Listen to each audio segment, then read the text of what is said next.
তোমার চিঠি আইছে চিঠি। তাই নাকি? দেখি কার চিঠি? তোমার দুলা ভাইয়ের চিঠি, কাতার থেইকা। সারাদিন বিদেশ বিদেশ করো, দেখো টিকিট আইছে নি। প্রিয় শ্যালক বাহাদুর, পত্রের শুরুতে আমার দোয়া রইল। আশা করি আল্লাহর অশেষ রহমতে সহি সালামতে আছো। আব্বা এবং আম্মারে আমার সালাম পৌঁছাইবা। পর সমাচার এই যে 3 দশক আগে তোমার আফার মারফতে জানতে পারলাম তুমি নাকি বিদেশে যাইবার জন্য খুব উইঠা পইরা লাগছো। এই নিয়ে তোমার আফারে বেশ পেরেশান মনে হইল। আমাদের দেশে তো ভুয়া দালাল আর বাটপারের কোনো অভাব নাই। সবকিছু ঠিকঠাক না যায় না, একবার এদের খপ্পরে পড়লে শেষে টাকা পয়সা ভিটা মাটি সব হারায়া একেবারে পথে বসে পড়তে হইব। তাই তোমার আফা আমারে কইল বিদেশ যাবার উপায় সম্পর্কে ভালো মন্দ জানায়া তোমার একখান চিঠি দিতে। ভাই বাহাদুর, চাকরি নিয়ে বিদেশে যাবার আগে একটা জরুরি কাজ হইল মানসিক প্রস্তুতি। মানসিক প্রস্তুতি মানে সঠিক সিদ্ধান্ত নিতে মনকে প্রস্তুত করা। তুমি আসলে কোন দেশে যাইতে চাও, সেই দেশে কাজের পরিবেশ কেমন, চাকরির বেতন ও অন্যান্য সুযোগ সুবিধা কেমন। অবশ্যই তুমি তোমার বাড়ির কাছে জেলা কর্মসংস্থান ও জনশক্তি অফিসে যোগাযোগ করবা। সেখানে এ বিষয়ে দরকারি অনেক তথ্য পাইবা। মনে রাখবা, মানসিক প্রস্তুতির পাশাপাশি টাকা পয়সার বন্দোবস্ত করাটাও সমানভাবে জরুরি। এ বিষয়ে পরিবারের মুরব্বীদের সাথে আগে ভাগেই আলাপ আলোচনা করবা। আয় ও ব্যয়ের হিসাব করবা। বিদেশে চাকরি করতে যাওয়া লাভজনক হইব কিনা সেইটাও ভাইবা দেখবা।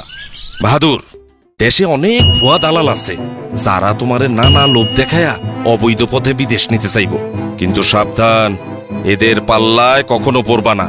দালালের কাছে দিলে জাল পাসপোর্ট ধরাইয়া দিতে পারে। তখন মাথা চাপড়ানো ছাড়া কিন্তু আর কিছুই করার থাকবে না। এরা পদে পদে তোমার বিপদে ফেলবো। তোমার পাশের গ্রামের সবুজের কথা মনে আছে?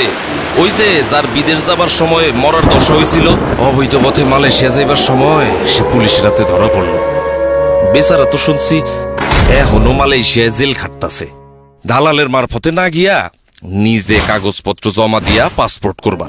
তাই সবচেয়ে বুদ্ধিমানের কাজ হইল অন্য কারোর উপর নির্ভর না কইরা নিজের কাজগুলা নিজেই করা। নিজে করলে হয়তো একটু পরিশ্রম হয়, কিন্তু কাজটা ঠিকভাবে হয়, ফলে নিশ্চিন্ত থাকা যায়।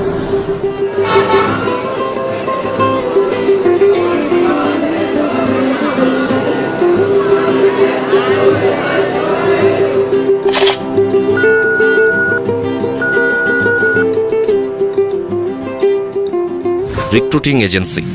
রিক্রুটিং এজেন্সি হইল যারা তোমার জন্য বিদেশে চাকরির ব্যবস্থা করবে। কোনো এজেন্সিতে যাওয়ার আগে সেইটা বাংলাদেশ সরকার দ্বারা অনুমোদিত কিনা তা ভালোভাবে যাচাই করে নিবা। ভাই, আপনাদের কাছে কি পত্রিকায় ছাপানো সরকার অনুমোদিত বৈদেশিক কর্মসংস্থান চাহিদাপত্রটি আছে? সঠিক এজেন্সির কাছে অবশ্যই পত্রিকায় ছাপানো বৈদেশিক কর্মসংস্থান চাহিদাপত্র থাকিবেন। তারপর কোনো কারণে যদি তোমার সন্দেহ হয়, তাহলে প্রবাসী কল্যাণ ও কর্মসংস্থান মন্ত্রণালয় অথবা জনশক্তি কর্মসংস্থান ও প্রশিক্ষণ ব্যুরোর সাথে যোগাযোগ করবা। কাজের প্রশিক্ষণ নেয়া। ভাই বাহাদুর, আমি নিজের অভিজ্ঞতা থেকে বলতেছি, বিদেশে দক্ষ কর্মীরা অন্যদের চেয়ে বেশি বেতন পায়, তাদের চাহিদাও থাকে বেশি। বিদেশে যাওয়ার আগে তাই ট্রেনিং নেয়া খুবই জরুরি। এই ধরনের ট্রেনিংয়ের জন্য তুমি তোমার জেলার যে কারিগরি প্রশিক্ষণ কেন্দ্র আছে সেইখানে যোগাযোগ করতে পারো। স্বাস্থ্য পরীক্ষা। বিদেশ যাওয়ার আগে তোমার শরীরে কোনো রোগ বালাই আছে কি না তা নানা রকম ডাক্তারি পরীক্ষা কইরা দেখা হইব। তুমি ভয় পাও না, নির্দিষ্ট মেডিকেল সেন্টারে গেলে সেখানকার ডাক্তার সাহেব তোমাকে সব ঠিকঠাক বুঝাইয়া দিবেন। এইখানে আর কি কি পরীক্ষা করা হইব? মলমূত্র, রক্তচাপ, চক্ষু, রক্ত, বুকের এক্সরে, সাধারণ শারীরিক পরীক্ষা। চাকুরির চুক্তিপত্র। এইবার শোনো সব থেকে জরুরি বিষয়, সেইটা হইল চাকুরির চুক্তিপত্র। কিছু জিনিস অবশ্যই এই চুক্তিপত্রে থাকতে হইব। যেমন ধরো, যে কোম্পানিতে কাজ করবা তার নাম, যে কাজগুলো তোমারে করতে হইব তার লিস্ট, তোমার মাসিক বেতন কত, দিনে কত ঘন্টা কাজ করতে হইব, ওভারটাইম করা লাগবো কি না, থাকা খাওয়া চিকিৎসার সুবিধা, অন্যান্য কি কি সুযোগ সুবিধা আছে, বছরে ছুটি কয়দিন, কে তোমার যাতায়াত স্বাস্থ্য পরীক্ষার খরচ দিবে, চুক্তির মেয়াদ বাড়ানোর সুযোগ আছে কি না, জীবন বীমা বা দুর্ঘটনার জন্য বীমা আছে কি না, এইগুলা অবশ্যই দেইখা বুঝা নিয়া তবে চুক্তিপত্রে সই করবা। একমাত্র ভিসা পাইবার পরেই রিক্রুটিং এজেন্সির টাকা পরিশোধ করবা। এর আগে না। দালালের কাছে টাকা না দিয়া নিজে গিয়া পরিশোধ করবা। দালালরা বেশি টাকা চাইতে পারে। টাকা পরিশোধের পরে অবশ্যই মনে কইরা রসিদ নিবা। এই রসিদ পরে কাজে লাগতে পারে। প্রাক অভিবাসন প্রশিক্ষণ। ভাই বাহাদুর, তুমি কি জানো বিদেশ যাওয়ার আগে প্রাক অভিবাসন প্রশিক্ষণ নিতে হইব? শুধুমাত্র জনশক্তি কর্মসংস্থান ও প্রশিক্ষণ ব্যুরো বিএমইটি ব্রিফিং কেন্দ্র আর কিছু কারিগরি প্রশিক্ষণ কেন্দ্রে এই ট্রেনিং দেওয়া হইতেছে। এই ট্রেনিং এ তোমার নতুন চাকরি, যেই দেশে যাইতেছো সেই সম্পর্কে অনেক দরকারি খবর জানতে পারবা। বহির্গমন ছাড়পত্র ও স্মার্ট কার্ড। বিদেশে চাকরি করতে যাইতে হইলে বহির্গমন ছাড়পত্র নিতে হবে বিএমইটি অফিস থেকে। সেই কাগজ দেখাইলে তোমার একখান কার্ড দিব বিএমইটি অফিস। এইটারে কয় স্মার্ট কার্ড। এই কার্ডের মধ্যে তোমার নাম, বাবা মায়ের নাম, ঠিকানা, কোন দেশে কাজ নিয়ে যাইতেছো সব বিষয় কম্পিউটারে ঢুকানো থাকে। ব্যাগে যে সমস্ত জিনিস নেওয়া যাবে না। বাহাদুর, তোমার ব্যাগ গুছানোর সময় মনে রাখবা চেক ইন ব্যাগ, মানে যে ব্যাগ এয়ারলাইন্সের কাউন্টারে জমা দিতে হবে সেখানে কোনো টাকা পয়সা, গহনা বা অন্য কোনো দামি জিনিস, টিকিট বা চাকুরির কাগজপত্র রাখবা না। এসব জিনিস একটা ছোট ব্যাগে নিজের সঙ্গে রাখবা। সুটকেস বা ব্যাগে জরুরি কাগজপত্রগুলার এক সেট ফটোকপি রাখবা, আর দেশে তোমার ঘরে রেখে যাবা আরেক সেট। সাবধান, অচেনা লোক তোমার ব্যাগে কিছু নিতে কইলে কখনোই রাজি হইবা না, কারণ দুষ্ট লোকে তোমারে চোরাচালানির কেসে ফাঁসায়া দিতে পারে। বাহাদুর, কিছু জিনিস ভুলেও সাথে রাখবা না, যেমন ধরো পিস্তল, বোমা, ককটেল, নেশার জিনিস, গাঁজা, ভাং, পেট্রোল, কেরোসিন লাইটার, দিয়াশিলাই বাক্স, ধারালো জিনিস যেমন ব্লেড, কাঁচি, ছুরি, দুর্গন্ধ বাইর হয় এমন জিনিস, শুটকি মাছ, কাঁড়াল, যেসব খাবার গন্ধ ছড়ায়, মাংস, দুধ, ডিম দিয়ে তৈরি খাবার যেটা পয়সা যাইতে পারে, ফুল, ফল বা সবজি, এইসব জিনিস প্লেনে সঙ্গে রাখা একেবারেই নিষেধ। এইসব জিনিস ব্যাগে পাইলে তোমার জেল জরিমানা হইতে পারে, অতএব সাবধান। সঙ্গে রাখা কাগজপত্রের লিস্ট। এয়ারপোর্টে যাওয়ার সময় কিছু জরুরি কাগজপত্র অবশ্যই নিজের সঙ্গে রাখবা। এইগুলা হইল: 1. পাসপোর্ট, ভিসা, স্বাস্থ্য পরীক্ষার মূল রিপোর্ট, প্রশিক্ষণের সার্টিফিকেট, চাকুরির চুক্তিপত্র, কাজের অনুমতিপত্র, স্মার্ট কার্ড, আর অবশ্যই প্লেনের টিকিট। 2. যে কোম্পানিতে কাজ করবা তার নাম, ঠিকানা, গিয়া কার সাথে যোগাযোগ করবা তার নাম আর মোবাইল নাম্বার আগেই জোগাড় কইরা রাখবা রিক্রুটিং এজেন্সির কাছ থেকে। 3. যেই দেশে যাইবা সেখানে বাংলাদেশের দূতাবাস, মানে বাংলাদেশ সরকারের একটা অফিস থাকে। তারা আমাদের মতো কর্মীদের বিপদে আপদে সাহায্য করে।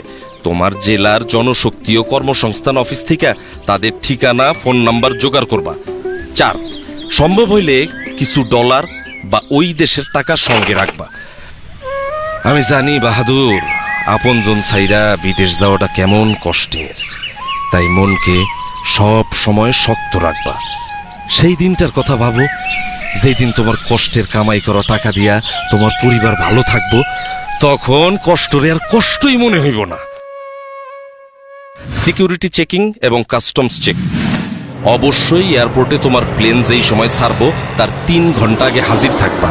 এয়ারপোর্টের ভেতরে ঢোকার পর তোমার সব ব্যাগ স্ক্যানিং মেশিন দিয়া চেক করা হইব। ব্যাগে কোনো বিপজ্জনক জিনিস আছে কিনা তা পরীক্ষা কইরা দেখা এয়ারপোর্টের সিকিউরিটি অফিসার তোমার শরীরও চেক করব। তুমি ঘাবড়ায়ও না কিন্তু। Check in. চেক হয়ে গেলে তোমার নিজের এয়ারলাইন্সের কাউন্টার খুঁজা বাইর কইরা লাইনে গিয়া দাঁড়াবা। তোমার সিরিয়াল আসলে পরে কাউন্টারে টিকিট ও পাসপোর্ট দেখাইবা। ছোট ব্যাগটা নিজের কাছে রাইখা বাকি ব্যাগ কাউন্টারে দিয়া দিবা। কাউন্টারের লোক স্টিকার লাগায়া তোমার বড় ব্যাগটা নিয়ে যাবে। ব্যাগে স্টিকার লাগানো হয়ে গেলে মনে কইরা বোর্ডিং কার্ডটা নিবা। এই কার্ডে তোমার প্লেনের সিট নাম্বার লেখা থাকবে। এয়ারপোর্টের দেয়ালে লাগানো বড় টেলিভিশনে নজর রাখবা। সেখানে তোমার প্লেন ছাড়ার সময় আর কোন গেট দিয়ে প্লেনে উঠবা তা লেখা থাকবে। টেলিভিশনের স্ক্রিনের সাথে ফ্লাইট নাম্বার, গেটের নম্বর মিলিয়ে নিবা। বিমানবন্দরের আনুষ্ঠানিকতা। টিকিটের সাথে যে এম্বার্কেশন কার্ড, মানে যে ফর্মটা দেয়া হয়েছিল, তা মন দিয়া পূরণ করবা। ইমিগ্রেশনের বাইরের এলাকায় একটা কাউন্টার আছে, এরে কয় প্রবাসী কল্যাণ ডেস্ক। এইখানে যারা বিদেশে চাকরি করতে যায় তাদের সাহায্য করা হয়। দরকার হইলে ডেস্কের অফিসার তোমার এম্বার্কেশন কার্ড পূরণে সাহায্য করবে। ইমিগ্রেশনের গেটের ভিতরে আর একটা প্রবাসী কল্যাণ ডেস্ক পাইবা। ওইখানে স্মার্ট কার্ড দেখা আঙ্গুলের ছাপ যাচাই কইরা তোমার এম্বার্কেশন কার্ডের উল্টা পাশে সিল দিবে। এরপরে তুমি যাইবা ইমিগ্রেশন কাউন্টারে। এইখানে ইমিগ্রেশন অফিসারের কাছে তোমার পাসপোর্ট, ছাড়পত্র, ভিসা, পূরণ করা এম্বার্কেশন কার্ড জমা দিবা। ইমিগ্রেশন অফিসার তোমার কিছু প্রশ্ন করতে পারে, ভয় না পায়া সব প্রশ্নের উত্তর দিবা।